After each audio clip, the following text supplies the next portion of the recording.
Initial thoughts after looking at Saturday's scrimmage video yesterday. All right. I thought that their defense played with great effort. We're pleased with their effort. We've got to continue to get better. Played a lot of young guys. I played, the older guys that got in there in the front. Ivan played some for us. We're bringing him along slowly. He's going to give us some depth. We've got to continue to bring him along. If he can give us, 15, 20 plays a game, that's still a real boost for us. With what we have in there. Alonzo's 300 pounds. Zakovian. It gives you an experienced guy also in there besides just having Zakovian in there a bunch. We've got to get more out of Manning's coming off of redshirt season, so we need to get something out of him. And Deshaun Washington is a young guy that's talented, but we'll see where they are. But our goal this week is to really figure out this week, really hone in on technique. Assignment-wise, I think we're ahead because of meetings this summer. But I think our meetings today were about honing in on technique this week, giving ourselves a couple opportunities this week with a mini scrimmage Wednesday and a full-out scrimmage next Friday to develop, hopefully, 95 or 98% of our two deep of who's going to go to Columbia. So that's what this week's about. So and our players understand, coaches, that was what we talked about today. And one scrimmage does not solidify you at one position as a one or two, but or a three. If some guys got out there, the tempo of what we did was very, very quick for the first time for some of these guys, and it was really hot. So the combination of that, was hard on a bunch of folks on both sides, and that was good. That was good for us to experience that. I also thought, we had an 8-man officiating crew. We had some SEC white hats here and a real officiating crew, and then the 8th official was in there, was able to really give us a true tempo of the game, and that was really the first time that some of these young guys defensively have ever seen that. So there was a lot of new stuff going on for them.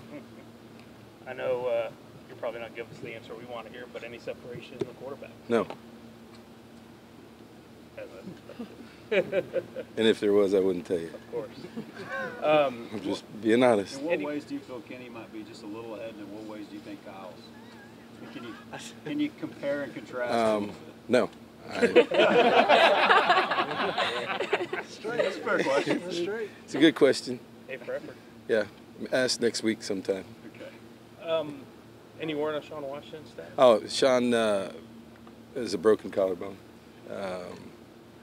And is out probably 4 to 6 weeks. It's very similar to Floyd Raven last year. So, Floyd broke that, what game? I don't know. And then came back and played the last, 4 or 5. So, it's a wait and see deal. He's got a redshirt year, but the way he was playing, just talking to him the other day, we'll leave it really up to him. They plated it, so it was a clean break. Wasn't just talking to our doctors, if there is such a thing as being fortunate, it was clean and not a couple pieces. So you're looking at 4 to 6 weeks, and so whatever that time frame is, we'll make a decision. He'll make a decision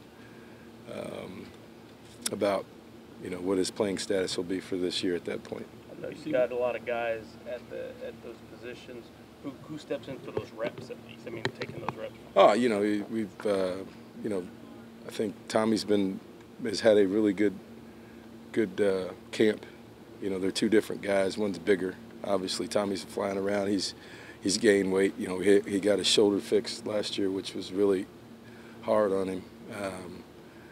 Otero Alaka has been playing very well too. So, we've got a couple guys there, and then the swing guys, Donnie Baggs, obviously, because he's played all 3 positions. Justin Bass has played all three positions. You know, I'd like to keep Jordan where he is and have those other guys kind of move around, but and A.J. Hilliard. So we've got pieces. You know, we've just got to. That's what this week's about. To be able to find get the guys in the right place and get them acclimated to play in there. And so, you know, where Sean hurts us is he was really coming on. He was 230-something, and he was a great special teams player for us last year.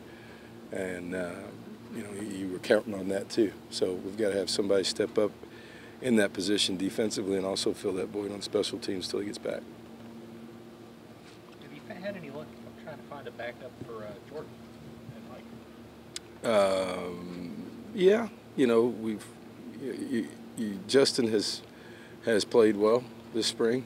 I think you know, Reggie has made strides. He is a bigger guy, more of a situational player right now. And then you know, I think Josh has really handled things. He's getting better every day because he's getting more turns. He's instinctive. He's physical, and he just doesn't know. You know, he's right where Jordan was last year at this time. So, you know, we got to give him turns to try to figure out, you know, where he's going to be. But, you know, he will probably have a luxury that Jordan didn't have by being a backup guy and playing special teams until he can figure out the whole picture, which is, you know, where you kind of want your program to be across the board. So I've been pleased with his improvement over just about every practice. How much do you think Cam Clear's role is going to change this year? I think you've seen it, you know, from not doing much of anything to being involved a bunch. We had to ice him down Saturday. He couldn't make the whole scrimmage. That's how much it changed. Instead of standing over there clapping his hands and waving the towel. So he's got to get in better shape to play as many plays as he played Saturday. So I think that'll tell you how how it's changed. Was the bowl game an indication of what he can be in this offense? I think the bowl game was an indication of what he can be as a player. Yeah, because, I mean, really the first game and the last game of the year were the games that he was utilized. He caught the first touchdown of the year against Alabama. People forget about that. And then, you know, really didn't do much, wasn't really that much involved. And a lot of it had to do with scheme. A lot of it had to do with spreading the field for Johnny and not bringing another one or two guys into the box to tackle him.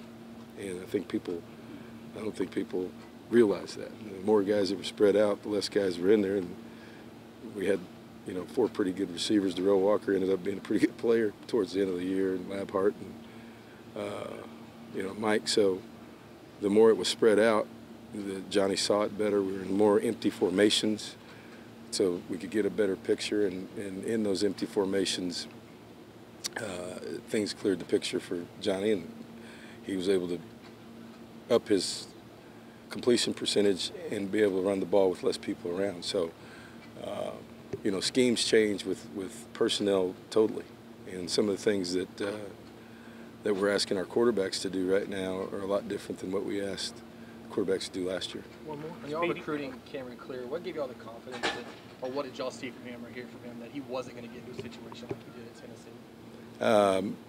Background investigation of him, knowing talking to his dad and talking to a bunch of people in high school, and the knowledge of what actually went on, and, you know, the coaches who recruited him weren't there anymore. So the information we got was a lot more factual than probably you would get if coaches were still there.